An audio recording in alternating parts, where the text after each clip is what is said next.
Köyüp ölüp ketken meyitni qandaq yuyimiz? Savol. Assalomu alaykum ustoz. O't ketish vaqasida butun badan terisi kuyib ölüp ketgan odam namozi tushirilishdan burun yuyilamdi. Yuyilsa qandaq yuyiladi? Javob. Va alaykum assalom va rahmatullohi va barakatuh. Barliq hamd sanolar Janobi Allohga bo'lsin. Durud va salomlar payg'ambarimizga, u zotning oila tobatlariga, ashablariga va u zotga toki qiyomatgacha ergashganlarga bo'lsin.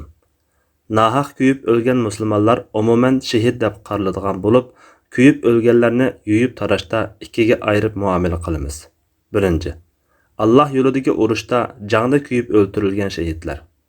Abu Musa radhiyallohu anhu rivoyat qilib mundaq degan: Bir odam Rasululloh sallallohu alayhi va sallamning huzuriga kelib, ba'zilar g'animat uchun urush qiladi, ba'zilar nam shuhrat deb urush qiladi, yana ba'zilar o'zining naqadar botirligini boshqalar ko'rsin deb urush qiladi. Zadi qaysi Allah yo'lida devidi Rasululloh. Kim Allohning kalomi ustun bo'lsin deb urush qilgan bo'lsa, shu Alloh yo'lida dedi. Bu turlik shahidlar dunyo va oxirat shahidi yoki komil shahid deb ataladi. Ya'ni bular yuyib taramaslik jihatdan dunyoda shahid muomalasi qilinadigan, oxiratda shahidga va'da qilingan savob va martabaga erishadigan shahidlardir. Dunyo va oxirat shahidi degan bu turga kofirlar o'ldirayotgan yoki jasadi jang maydonidan zaxmlangan holatda topilgan yoki musulmonlar nahaq o'ldirayotgan va o'limiga to'lam vojib bo'lmagan, aqli ho'shi joyida balog'atga yetgan kishilar kiradi. Bu turlik shahidlar 4 mazhab va asosan barliq ulamolarning qarshida yuyilmaydi. Aqli ho'shi joyida emaslar, narasidilar va junub holatida o'ldirilganlar Hanafi mazhabda yuyiladi.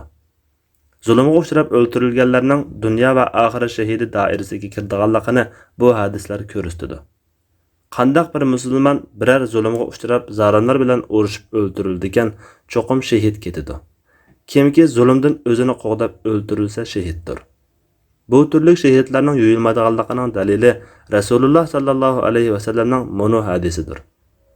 Jinim ilkida bo'lgan zot bilan qasamki, birisi Alloh yo'lida yaralansala, Alloh o'zining yo'lida yaralanganlarni obdan bo'lguchidir.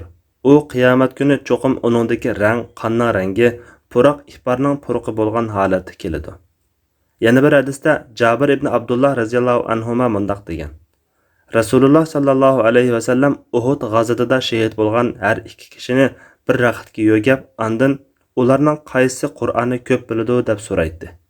Qaysiga ishorat qilinsa, shuni lahatga burun kirgizib, men qiyomat kuni ashularga guvohchi bo'laman deydi.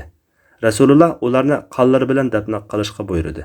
Ular yuyilmadi va namozga tushirilmadi. Lekin bu turlik shahidlarga namoz tushirish masalasida hadislar har xil mazmunda kelgan bo'lg'achqa, olimlar ikki xil qarashda bo'lgan. Ko'pchilik olimlar yuqori hadisga asoslanib namozga tushirilmaydi deb qarasa, Hanafi mazhab va yana bir qism ulamolar Rasululloh sallallohu alayhi va sallamning Uhud shahidlariga odatda tushiradigan jinoza namozidek namoz tushirganligi sahih rivoyat bilan yetib kelgan bo'lg'achqa, namozi tushirildi deb qaraydi.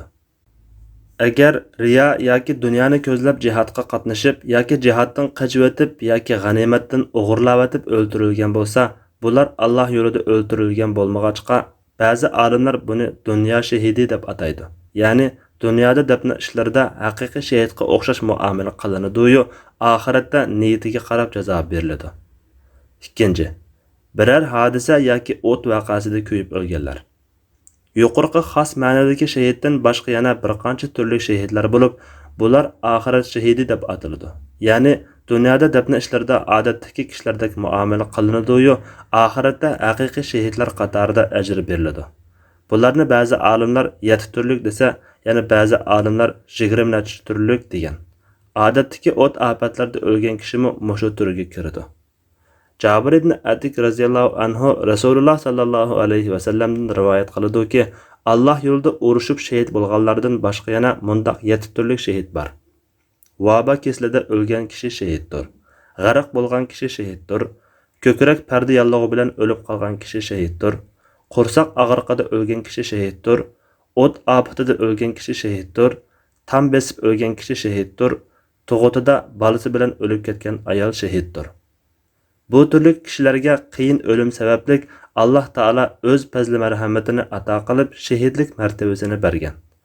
Albatta, Şehitlikning bu martabasi jihatda shahid bo'lgan, dunyo va oxirat shahidi bo'lgan komil shahid martabasidan to'varak o'rinda turadi. Oxirat shahididan iborat bu turli shahidlarning yuyib tarilib namozi tushirilganligida olimlar o'rtasida boshqacha qarash yo'qdir. Bularni yuyish mumkin bo'lgan taqdirda odatdagi meyitlardek yuyiladi. Yuyilsa titilib ketish xavfi bo'lsa, qo'l tekkizmasdan ustiga suv quyiladi va bir narsa bilan quritiladi. Suv quysa titilib ketish xavfi bo'lsa, yuyilmay tayammum qildirg'ili bo'lsa, tayammum qildiriladi. Tayammum qildirish usuli. Tayammum qildiruvchi kishi ikki alqini bilan zaminga urib, alqanlarda meyitning yuzi bilan ikki alqinini silaydi. Andan kepallanib namozga tushirildi. Tayammum qildirishmi mumkin bo'lmasa, shu peti kepallanib namozga tushirildi. Imom Ibn Qudama rahmatullohi alayhi aytadi: Chechakda, o'tda, suvda o'lganlar yuyish mumkin bo'lsa yuyiladi, yuyishdan titilib ketishidan ansirgan ahvolda tutmasdan ustiga suv quyiladi. Suv qo'ysa titilib ketishidan ansirgan ahvolda yuyilmay suv ziyon qilgan hayot odamga o'xshash tayammum qildiriladi. Suv tepilmaganlikdan meyitni yug'ili bo'lmasimi tayammum qildiriladi. Bir qismini yug'ili bo'lmay, bir qismini yuyish mumkin bo'lsa, hayot odamga o'xshashla shu qismi yuyilib qolgan yeri uchun tayammum qildiriladi. Ba'zi olimlar bu ahvolda meyitni yuyishning harom bo'lganligini mundaq qayd qilgan. Yuvsa terisi so'yilib yoki eti titilib ketadigan bo'lsa, yuyish harom bo'ladi-da tayammum qildiriladi. Imom Navaviy rahmatullohi alayhi mundaq deydi: Yuyish mumkin bo'lmaganda tayammum qildirishning hukmi vojibdir. Chunki bu maynalchilikni tozalashga munosabatsiz bo'lgan ma'naviy poklashdan iborat bo'lg'achqa, suv ishlatilmagan ahvolda junublikdan yuyinishlikdek tayammumga yetkilish vojib bo'ladi. Demak, tayammumga yetkilishning dalili hayot odamga qiyos qilishdir. Junub odam suv ishlatilmasa, tayammumga yetkilgandek meyitni yug'il bo'lmagandimi tayammum qildiriladi. Vallohu a'lam bis-savob. Alloh eng to'g'risini bilguchidir. Fatvoda Dr. Abdul Aziz rahmatulloh. Fatvolar majmuasi 2-tom. 122 numurliq fatvo.